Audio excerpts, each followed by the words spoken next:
Hello, ladies and gentlemen. Welcome back to another episode here on African Confessions. The following story that you're going to be listening to, it comes from a translation of a message that one of our admin received, and the translation reads like this.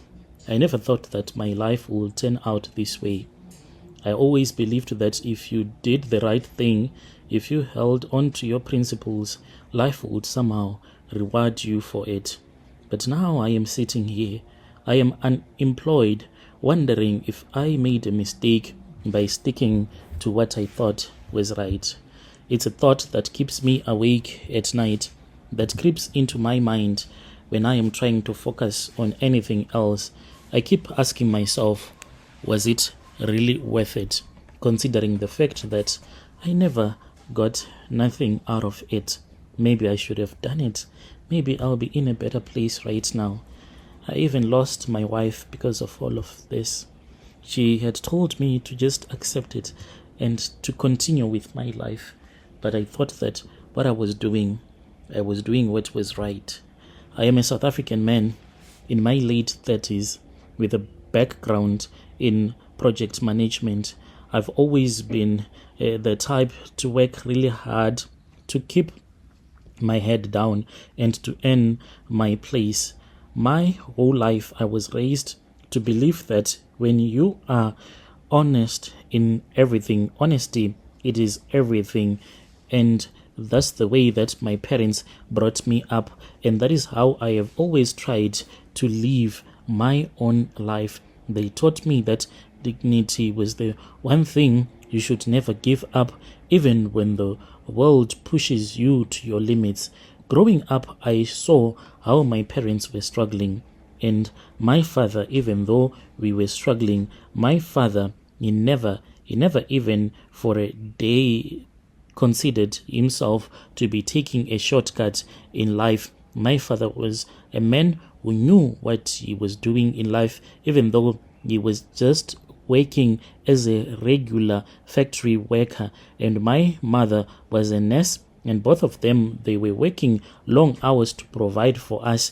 They taught me that when you are a Christian, you are not only a Christian in church, but even at work. You need to show people that you have the same characteristics as Christ. My mother used to ask me if Christ can take a bribe, and when I said no, so she then said, even at work, you should never do such a thing. And now that you will be working in this industry, it will be very easy for you to get corrupt, she would say, but consider yourself as a Christian who cannot do all of those things.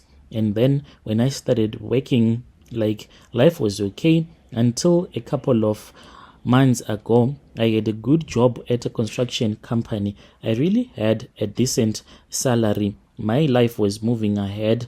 I had a decent salary, a stable job, and a team that respected me. It was not that glamorous as such, but it was honest work. I managed projects, kept things running smoothly, made sure that our contracts were in order. I took pride in it, I felt like I was contributing to something, like I was helping to build something real.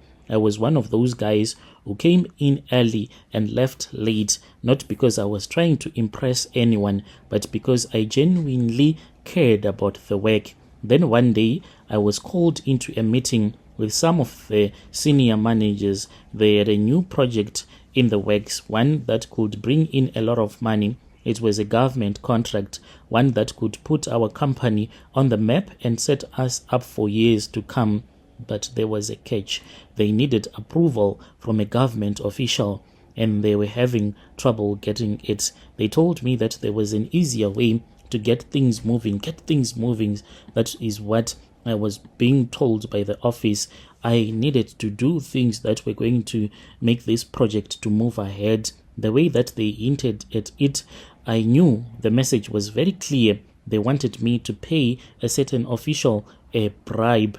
I remember sitting there, listening to them talk about it like it was no big deal, like it was just a stone that we needed to move out of the road so that we can continue on our journey.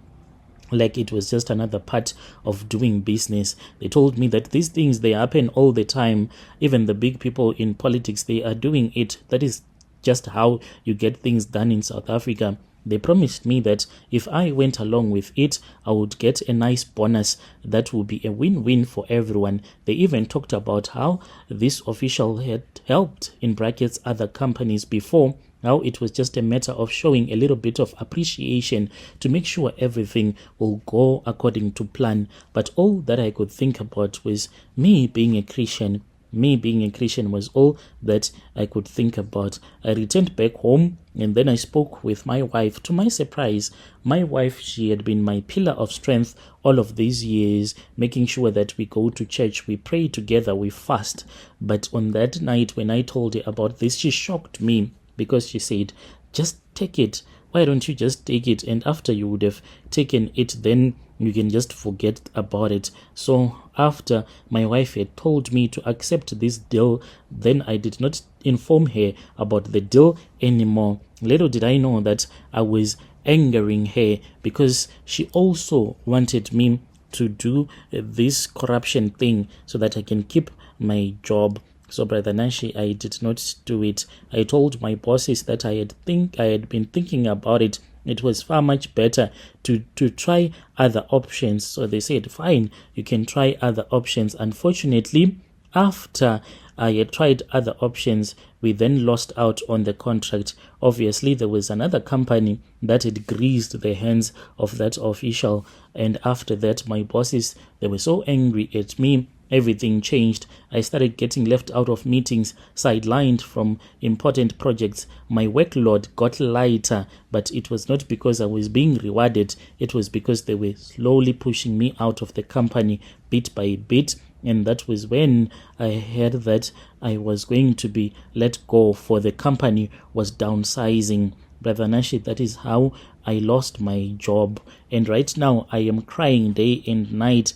I do go around leaving my CVs everywhere. I am back to square one, sending out CVs, going to interviews, trying to find a way to start over. But the worst part is that I cannot help wondering, if I had done this, well, my wife will be with me today, because she has since left me. And she said that I'm going to leave you because you are not a man. A man does what he has to do to protect his family, to keep on feeding his family. So she said that I did not do that. I failed her. She said, you failed me. So she said, why am I supposed to stay with you when you do not have a lovable character? You are not a protector.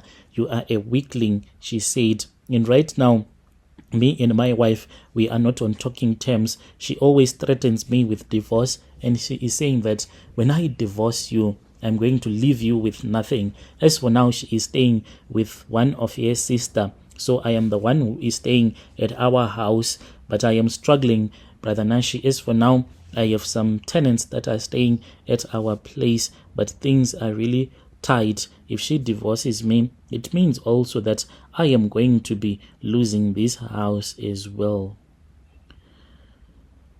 Dear listeners, right there was a message that was sent to me by one of our admin who helped us with this translation. Strange things indeed, they do happen in this world. Yo.